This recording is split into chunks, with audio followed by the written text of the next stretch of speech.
Episode 9. Langkah ke utara. Bunyi angin pagi dan daun kering ditiup perlahan. Suara Iski tenang, tapi penuh tekad. Subuh tu, aku mula melangkah ke utara. Tak tahu apa yang aku cari. Tak tahu siapa yang akan aku jumpa. Tapi hati aku dah tak tenang kalau terus duduk diam. Bunyi kasut pijak tanah basah. Suara burung berkicau.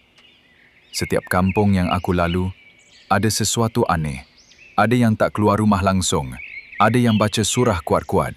Dan ada yang tengok aku macam dah kenal.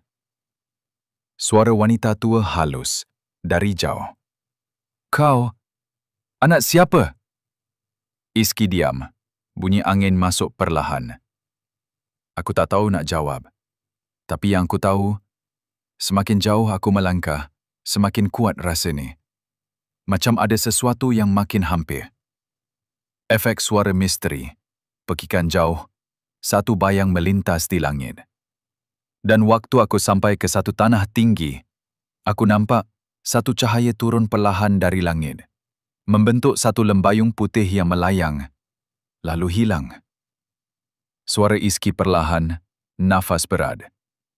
Langkah aku belum tamat, tapi aku tahu, aku sedang dihantar ke sesuatu yang dah lama tertulis, dan hanya aku yang boleh buka semula. Keluar dari kampung bukan sekadar tinggalkan tanah, tapi tinggalkan diri lama, dan bersedia jumpa dunia yang tak kita kenal.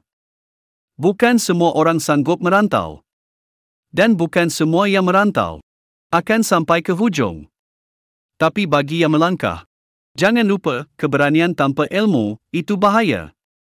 Kerana dunia luar, luas, asing, dan tak semua yang kita jumpa akan pulang dengan selamat.